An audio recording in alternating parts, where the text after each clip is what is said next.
கர்த்தர் கொடாக்கொடி நன்றி. நான் இந்த தலைப்பை குறித்து என் அன்பு பிள்ளைகளே, நான் கர்த்தர் உங்களோடு பேசிக் கொண்டிருக்கிறேன். இவருடைய வாய்ஸ் மட்டும்தான் என் அன்பு மகள் ஜபப்பிரியாவுடைய வாய்ஸ். கர்த்தர் உங்களோடு பேசிக் கொண்டிருக்கிறேன். என்னுடைய ஆவி உங்களோடு கூட பேசிக்கொண்டு இருக்கிறது. என்னுடைய ஆவி உங்களோடு கூட பேசிக் கொண்டிருக்கிறது. ஜபப்பிரியாவின் மூலியமாக அந்த மோடு தான் இந்த பாத்திரம். இந்த பாத்திரத்தின் வழியாக நான் உங்களோடு பேசிக் கொண்டிருக்கிறேன்.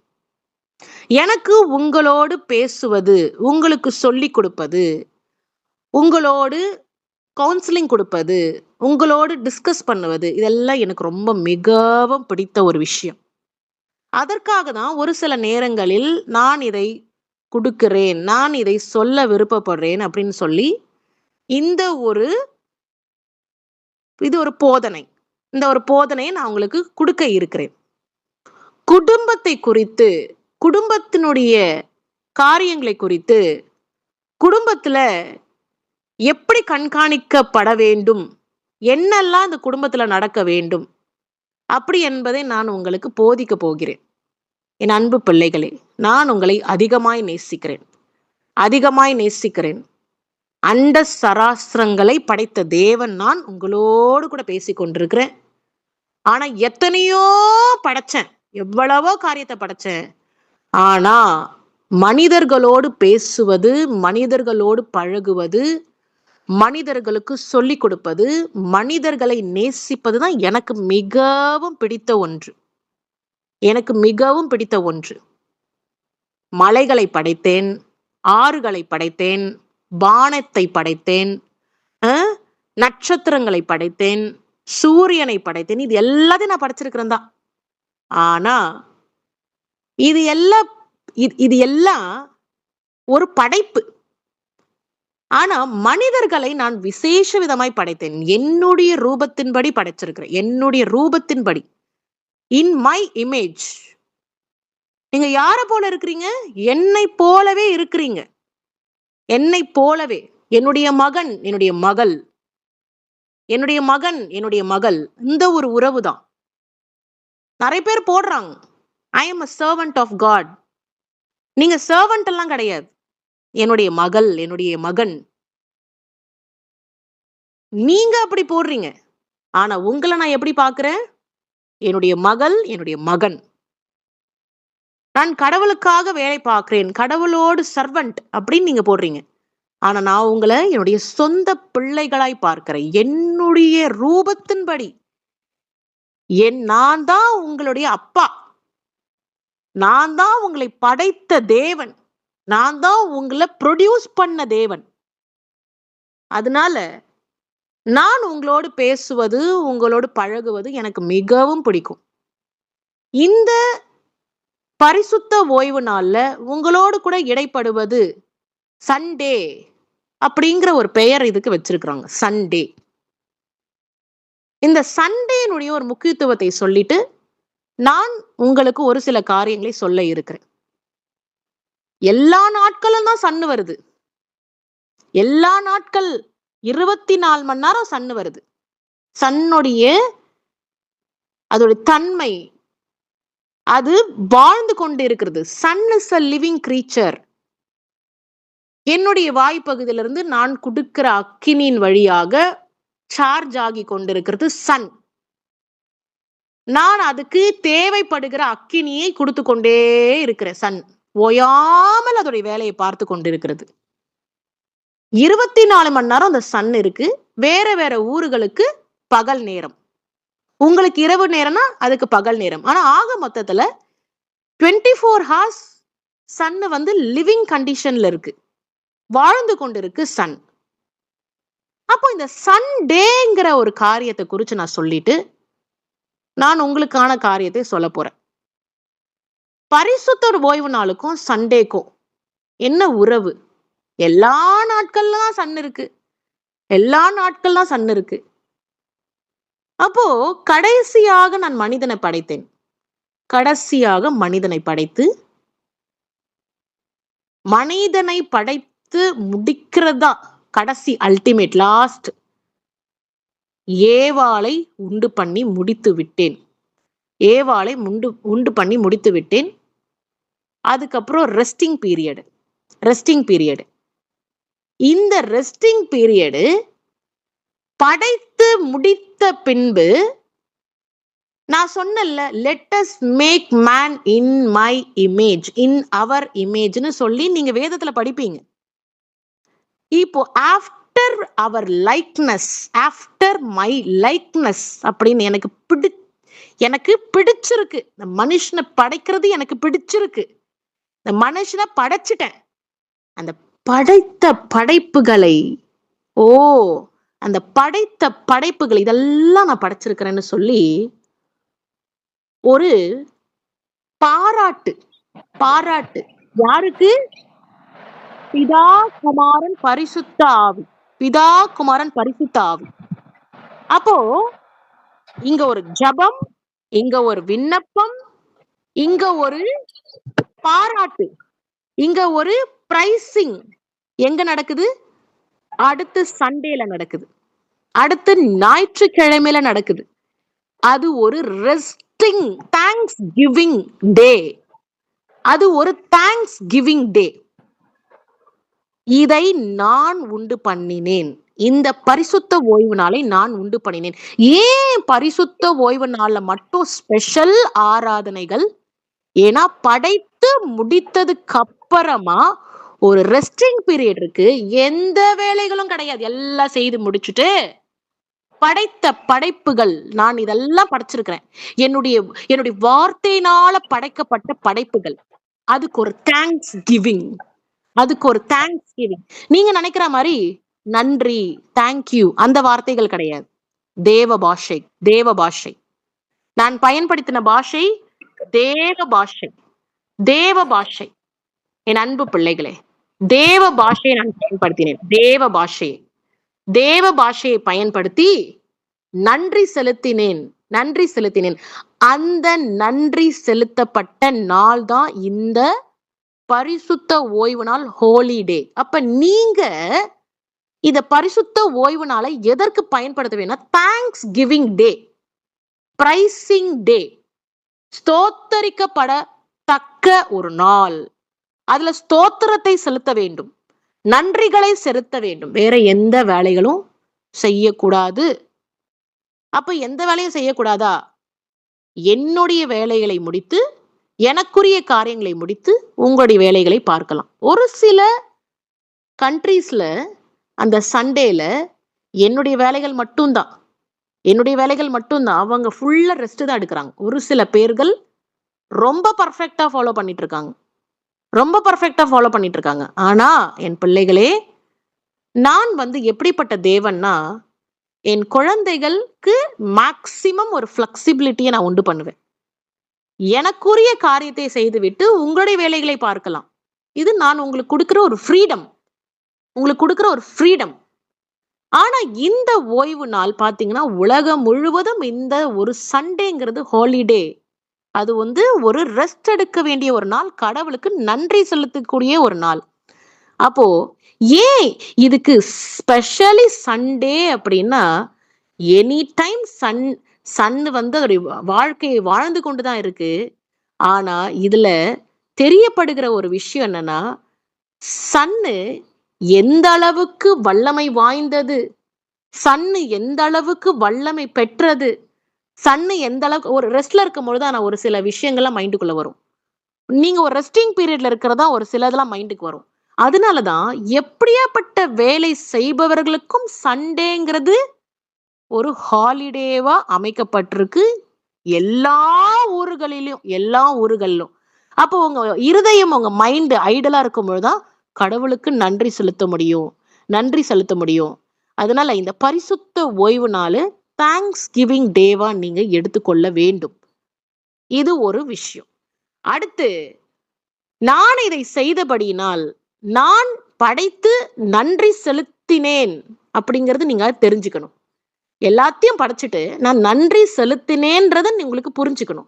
அப்ப நன்றி நான் செலுத்தினதுனால நீங்களும் அந்த காரியத்தை செய்ய வேண்டும். பிதாவுக்கு செய்ய வேண்டும். குமாரனாகிய இயேசுக்கு செய்ய வேண்டும். பரிசுத்த தேவனுக்கு நீங்க செய்ய வேண்டும் என்பது என்னுடைய விருப்பம் என் பிள்ளைகளே.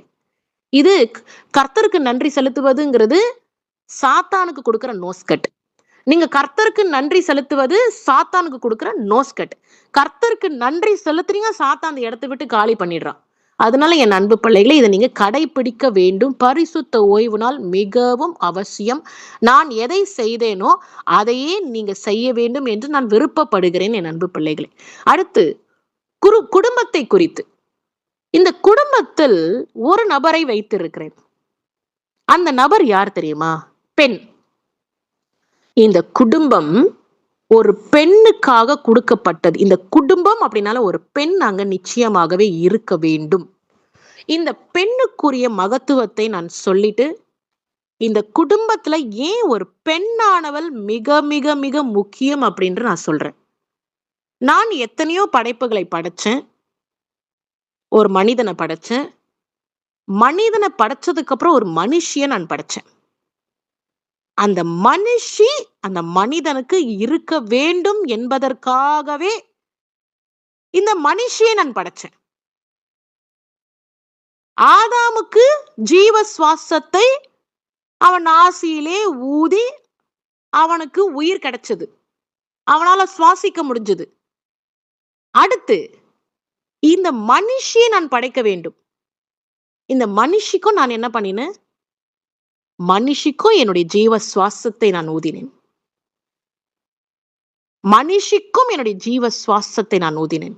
அப்போ இங்க இருக்கிற பெண்கள், கேட்டுக்கொண்டிருக்கிற பெண்கள், இன்னும் யூடியூப்ல கேட்க போற பெண்கள், இப்படி எல்லா பெண்களுக்கும் என்னுடைய நாசியை, என்னுடைய ஜீவ சுவாசத்தை, நாசியில இருந்து புறப்படுகிற என்னுடைய வாய்ப்பகுதியில புறப்பட்ட அந்த காற்றானது, அந்த சுவாச வாயுவானது, அந்த சுவாச வாயுவை நான் மனுஷனிடத்திலும் நான் செலுத்தி இருக்கிறேன். அப்ப மனுஷனும் மனுஷிக்கும் இந்த என்னுடைய சுவாசத்தை நான் கொடுத்திருக்கிறேன். என்னுடைய சுவாசத்தை கொடுத்திருக்கிறேன்.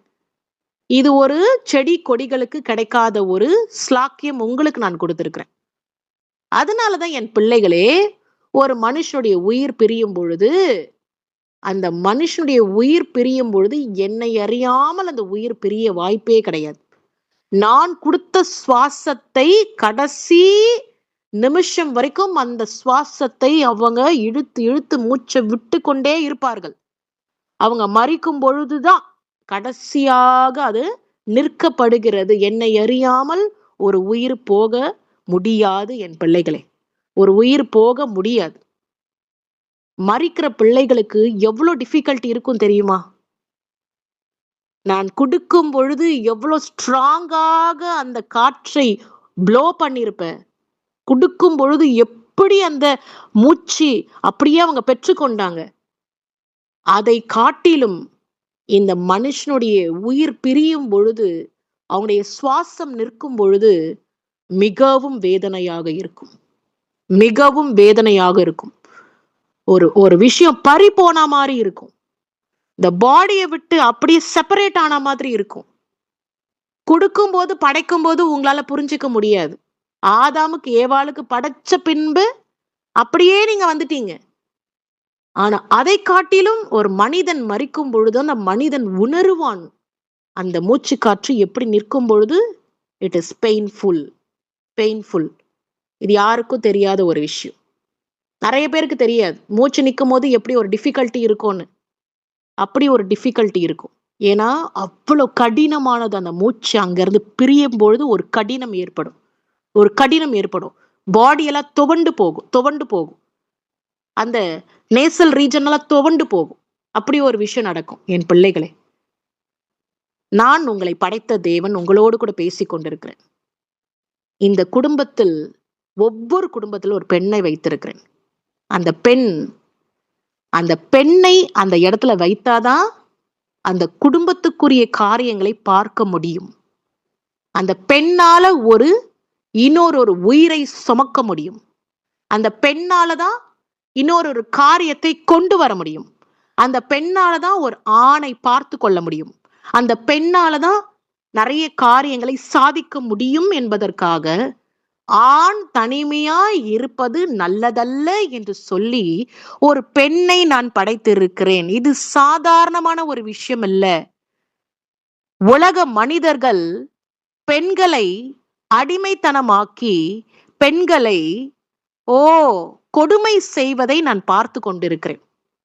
அதற்காகவே ஒரு செய்தியை நான் இப்போ கொண்டு வந்திருக்கிறேன்.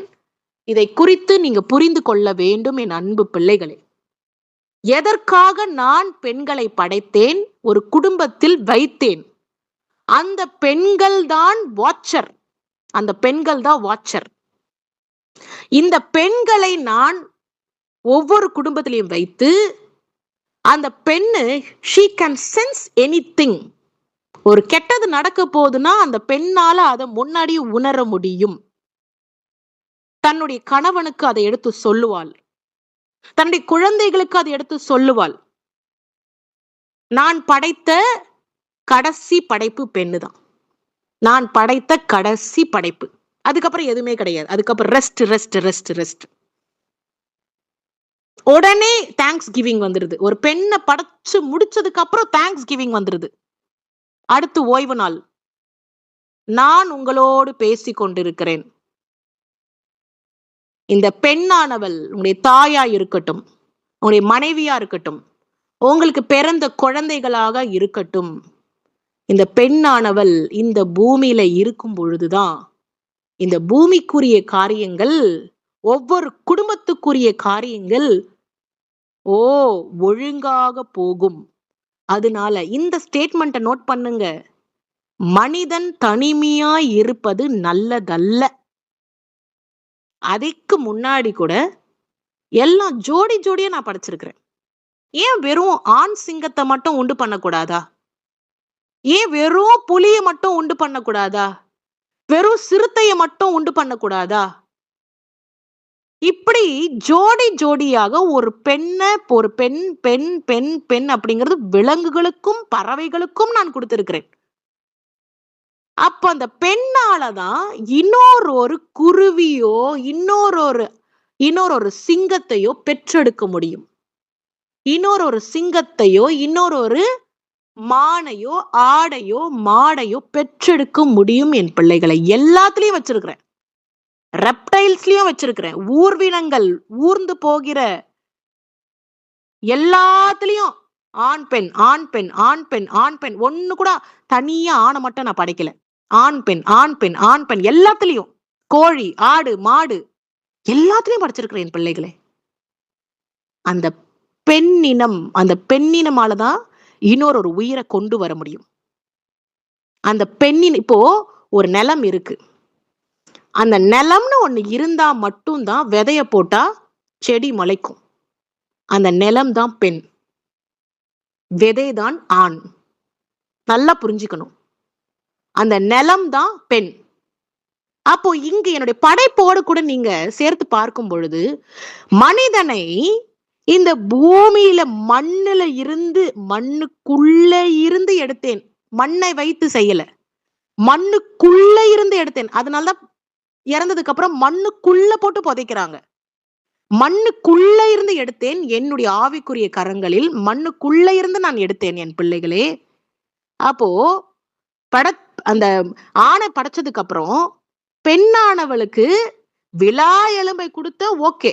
ஆனா அதுக்கப்புறம் என்ன, என்னுடைய ஆவிக்குரிய கரங்களை வைத்து அந்த மனுஷியை நான் உருவாக்கினேன். திரும்பவும் சதை பகுதி எல்லாம் அப்படி என்னுடைய ஹேண்டை வச்சு பண்ணும் பொழுது மாம்சமா மாறிற்று, மாம்சமாய் மாறிற்று. மாம்சமாய் மாறினதுக்கு அப்புறம் அந்த பெண்ணுக்கு கர்ப்பப்பை, ஆண்ல இருந்தே எடுத்தா ஆன மாதிரியே படைச்சிருக்கணும். ஆனா ஒரு ஸ்பெஷல் விஷயத்தை நான் பெண்ணுக்கு நான் செலுத்தி இருக்கிறேன். அங்க ஒரு கர்ப்பப்பைய நான் வச்சிருக்கிறேன். கர்ப்பப்பைய வச்சிருக்கிறேன். அந்த கர்ப்பப்பையின் மூலியமாக தான், அதுதான் நிலம். அந்த கர்ப்பப்பை தான் நிலம். அந்த நிலத்தில் விதையை போடும் பொழுது, விதையை செலுத்தும் பொழுது, விதை போடும் பொழுது அங்க ஒரு கனி, அங்க ஒரு கனி உருவாகும். அங்க ஒரு கனி, கற்பத்தின் கனி. இது எல்லாத்துக்கும், ஆடு மாடு எல்லாத்துக்கும் இதுதான். இதுல விசேஷமானது பெண்கள், இதுல விசேஷமானது மனிதர்கள். எல்லா படைப்புகளும் விசேஷமான மனிதர்கள். அப்ப அந்த மனிதர்களில் விசேஷமானது இந்த பெண்கள். இப்பொழுது இந்த குடும்பத்துக்கு எப்படி இந்த பெண்கள் தேவைப்படுறார்களோ, ஒரு குழந்தை பிறக்குனாலும் அந்த குடும்பத்தை நடத்துவதற்காகவோ, இப்படி எதுக்கு தேவைப்படுறாங்க? எல்லாத்துக்கும் தேவைப்படுறாங்க பெண்கள். அதே போலதான் என்னுடைய ஊழியத்துக்கும் பெண்கள் தேவைப்படுகிறார்கள். என்னுடைய விருப்பத்தின்படி இந்த பெண்ணை படைத்ததுனால, இந்த பெண்களை நான் பயன்படுத்த விருப்பப்படுகிறேன் என் பிள்ளைகளே. இந்த பெண்களை வைத்து ஒரு குழந்தையை சுமக்க வைக்க முடியும். இந்த பெண்களை வைத்து ஒரு குழந்தையை கொண்டு வர முடியும். ரெட்டை குழந்தையெல்லாம் பாருங்க. எவ்வளவு கஷ்டம். ரெட்டை குழந்தையெல்லாம் பாருங்க. அந்த பெண்களுடைய கர்ப்பப்பை எப்படி இந்த பூமி எப்படி எல்லா மனிதர்களையும் சுமக்க முடிகிறதோ, அதனுடைய ஸ்பிரிச்சுவல் தன்மையை பார்க்கும் பொழுது, இந்த ஆவிக்குரிய ஸ்பிரிச்சுவல் தன்மை இந்த பெண்களுடைய கர்ப்பப்பையில இருக்கிறது. அந்த பெண்ணால சுமக்க முடியும். எப்படி இந்த பூமி நிலமானது சுமக்கிறதோ, அதே போல இந்த கர்ப்பப்பை சுமக்க முடியும். அப்போ ஒவ்வொரு குடும்பத்திலையும் இருக்கிறது யாரு? கண்காணிப்பாளர், watcher in the spiritual realm. Watcher in the spiritual realm. உங்களுடைய சொந்த மனைவியை அலட்சியம் பண்ண வேண்டாம். உங்களுடைய தாயை, உங்களுக்கு பிறந்த குழந்தைகளை, பெண் குழந்தைகளை அலட்சியம் படுத்த கூடாது. நான் படைத்த படைப்புல சிறந்த படைப்பு இந்த பெண்களை நான் படைத்திருக்கிறேன். கன்னி மரியாளுடைய வயிற்றில் என்னுடைய ஒரே பேரான குமாரன். அதுக்கும் எனக்கு ஒரு பெண் தேவைப்படுது. நான் என்னுடைய ஆவியின் வல்லமையின் மூலமாக மரியாளுடைய வயிற்றில் ஒரு கரு தரித்து, அந்த கரு குழந்தையாய் வெளியில ராஜாவாய், யூத ராஜசிங்கமாய் விளங்க பண்ணினேன் என் அன்பு பிள்ளைகளை. அப்போ எவ்வளவு ஸ்பெஷல் அந்த கர்ப்பப்பை அந்த நிலத்தில் இருக்கிறதுன்னு பாருங்க. தன்னுடைய மனைவியை உதாசீனப்படுத்தினவனுக்கு நிச்சயமாகவே ஜட்ஜ்மெண்ட் இருக்கு. தன்னுடைய மனைவியை எட்டி உதைக்கிறவனுக்கு நிச்சயமாகவே ஜட்ஜ்மெண்ட் இருக்கு. தன்னுடைய மனைவியை தள்ளி விடுகிறவனுக்கு நிச்சயமாகவே ஜட்ஜ்மெண்ட் இருக்கு. ஏன்னா நான் படைத்த விசேஷமான படைப்பு இந்த பெண். அதே பெண்ணை தான் நான் எனக்காக பயன்படுத்த விருப்பப்படுகிறேன். அது போயிட்டு இருக்கு. பிள்ளைகள் எல்லாம் எனக்காக செய்கிறார்கள் ஊழியங்கள். அதனால ஒவ்வொரு குடும்பத்திலையும் இந்த வாட்சர் அப்படிங்கிறது ஒரு பெண். அவ ஒரு ராஜாத்தி. இத நான் உங்களுக்கு சொல்லணும்னு தான் இவளை நான் ஸ்டாப் பண்ணிட்டு நான் உங்களுக்கு சொல்ல விருப்பப்பட்டேன். இது நீங்க புரிஞ்சுக்கணும். ஆனா இதுக்கு பதிலா என்ன நடக்குது? பெண்ணுனாலே இங்க வேற மாதிரி நடத்தப்படுறாங்க. பெண்ணுனாலே இங்க அவங்க பார்க்கிற பார்வைகள் அவங்களுக்கு மதிப்பு கிடையாது. மதிப்பு இல்லாத விதமாய் இந்த பிரபஞ்சத்துல இந்த பெண்களை வேற மாதிரி பயன்படுத்தி கொண்டு இருக்கிறாங்க. வேற மாதிரி பார்க்கும் பொருளாய், காட்சிகளாய் மாற்றிக்கொண்டு இருக்கிறாங்க. ஆனா நான் படைத்த படைப்பு எப்படி? கன்னி மரியாள் வயிற்றுல ஒரு குழந்தையை உண்டு பண்ண நான் ஒரு பெண்ணை தான் நாங்க செலக்ட் பண்ணி வச்சிருக்கிறேன். அப்போ யெஷுவா இந்த பூமிக்கு வரணும்னா ஒரு பெண்ணு வழியாதான். மாம்ச ரூபம் எடுக்கணும்னா ஒரு பெண்ணின் வழியாக தான் அந்த மாம்ச ரூபத்தை எடுக்க முடியும். நல்லா புரிஞ்சுக்கணும். உடைய தாய் தகப்பனாரை மதிக்க வேண்டும். உங்களை குழந்தைகளை பாதுகாக்க வேண்டும். ஜபத்தின் மூலியமாக பாதுகாக்க வேண்டும் என் அன்பு பிள்ளைகளே. அப்போ ஒவ்வொரு வீட்லயும் ஒரு ஆளை நான் வச்சிருக்கிறேன். அதேதான். மனுஷன் தனிமையா இருக்கக்கூடாது. ஒரு மனுஷன் போவான் வருவான். அவனுக்கு வேற சிந்தனையை சிந்திக்க முடியாது. இந்த பெண்ணானவள் சகலத்தையும் செய்ய வேண்டும். இந்த பெண்ணானவளால் தான் இந்த குடும்பத்தை பராமரிக்க முடியும். இந்த பெண்ணானவள் தான் இந்த குடும்பத்தை பாதுகாக்க முடியும் அப்படின்னு நான் படிச்சேன். ஆனா இந்த பெண்கள் படிச்சு வேலைகளுக்கு போறாங்க. வேற வேற இதுல டேலண்டடா இருக்கிறாங்க. அப்போ மத்த வேலைகளும் இந்த பெண்களால் செய்ய முடியும் அப்படின்னு நான் அப்சர்வ் பண்ணிதான் என்னுடைய வேலைகளுக்காக பெண்களுக்கு அழைப்பை கொடுத்து நான் பெண்களை பயன்படுத்தி கொண்டு இருக்கிறேன். இப்ப கூட ஒரு பெண்ணுடைய உடம்பை பயன்படுத்தி நான் உங்களோடு பேசி கொண்டிருக்கிறேன். இது ஒரு சேனல். இது ஒரு சேனல். எனக்கு ஒரு உடம்பு தேவை. நான் பேசுவதற்கு, வெளிப்படுவதற்கு, என்னுடைய வல்லமையை செலுத்துவதற்கு, என்னுடைய காரியங்களை, என்னுடைய உணர்வுகளை புரிய வைக்கிறதுக்கு ஒரு சேனல். அந்த சேனல் தான் நான் பயன்படுத்துகிற ஆண்களும் பெண்களும், என் அன்பு பிள்ளைகளே. அதனால நான் படைத்த இந்த ஆண் பெண்ணுடைய உறவு அது ஒரு குடும்பம். அந்த குடும்பம் கெட்டு போனோன்னு இந்த சாத்தான் அநேக திட்டங்களை போடுவான். நீங்க செய்ய வேண்டியது ஒண்ணுதான், ஜெபித்து வெற்றி பெற வேண்டும். ஜெபித்து வெற்றி பெற வேண்டும். சாத்தான் எதுக்கு பயப்படுவான் தெரியுமா? அக்கினிக்கு மாத்திரம் தான் பயப்படுவான். சாத்தான் நெருப்புக்கு மட்டும்தான் பயப்படுவான். வேற எதுக்கும் அவன் பயப்பட மாட்டான். அப்போ ஜபம் செய்யும் பொழுது யூ ஜெனரேட் ஃபயர். ஜபம் செய்யும் பொழுது அக்கினி புறப்படும். அந்த அக்கினியை பார்த்துதான் சாத்தான் பயப்படுவான். என் அன்பு பிள்ளைகளே, என் அன்பு பிள்ளைகளே, இப்ப இவ்வளோ நேரம் நான் உங்ககிட்ட பேசுனது எனக்கு எவ்வளவு சந்தோஷமா இருக்கு தெரியுமா? எனக்கு எவ்வளவு சந்தோஷமா இருக்கு தெரியுமா? இவ்வளவு நேரம் நான் உங்ககிட்ட அப்படியே என்னுடைய மனசுல இருக்கிற காரியங்களை பேசுற, அந்த காரியங்களை நான் சொல்லி கொடுக்குறேன். எனக்கு எவ்வளவு சந்தோஷமா இருக்கு தெரியுமா? இந்த சந்தோஷத்துக்காகவே தான் நான் பேச விருப்பப்பட்டேன். பேச விருப்பப்படுறேன்.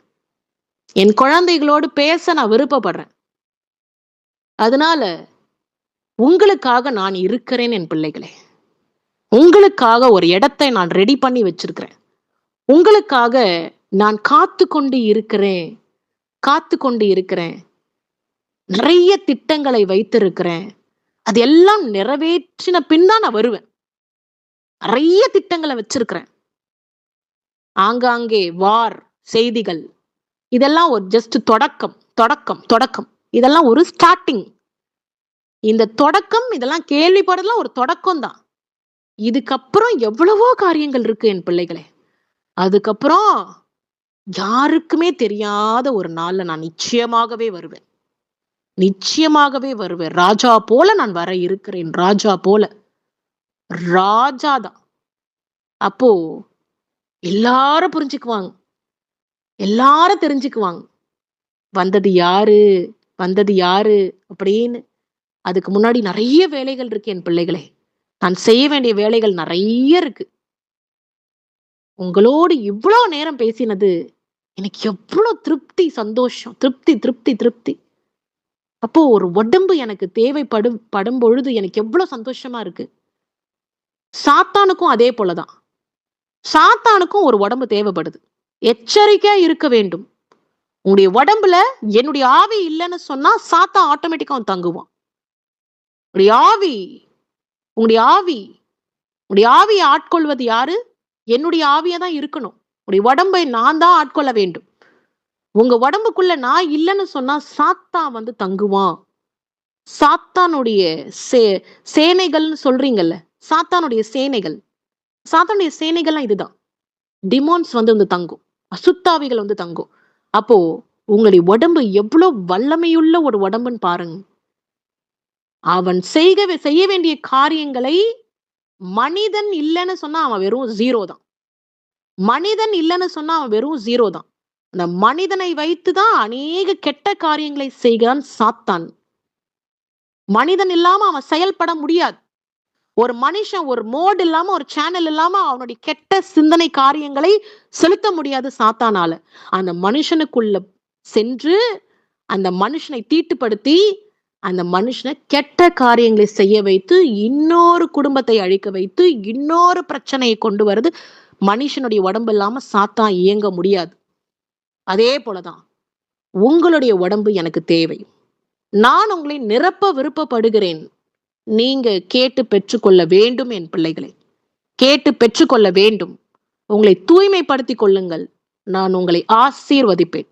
உங்களை தூய்மைப்படுத்திக் கொள்ளுங்கள், நான் உங்களை நிச்சயமாகவே ஆசீர்வதிப்பேன். என் அன்பு பிள்ளைகளை, cleanse your body from all the sins. I will bless you. I will bless you. நன்றிப்பா, நன்றி, கொடா கொடி நன்றி. நீங்க இவ்வளவு நேரம் பேசின காரியங்கள், நீங்க என்ன பேச போறீங்கன்னே தெரியாம தான் நான் ஆக்சுவலி முழிச்சிட்டு இருந்தேன். ஆனா நீங்க ஒரு வாட்சர், ஒரு குடும்பத்துல ஒரு வாட்சர், அந்த வாட்சருடைய ரோல், அந்த வாட்சருடைய மகத்துவத்தை, கன்னி மரியாளுடைய காரியத்தையும் நீங்க சொல்லி அதனுடைய இம்பார்ட்டன்ஸை புரிய வச்சு, அந்த பெண் இல்லைன்னா ஒன்றும் பண்ண முடியாது, அப்புறம் விலங்குகளுக்குரிய காரியத்தையும் சொல்லி கொடுத்து, எல்லா படைப்புகளுக்குமே ஒரு பெண்ணை நான் படைச்சு வச்சிருக்கிறேன், அந்த பெண்ணினுடைய முக்கியத்துவத்தை சொல்லி, இப்படி நீங்க செய்தது மிகவும் சந்தோஷம். அதுல நானும் ஒரு பெண்ணா இருக்கிறேன்னு நினைக்கும் போது சந்தோஷமா இருக்கு. ஏன்னா என்னையும் நீங்க தானே படைச்சீங்க. Thank you Jesus, thank you Jesus.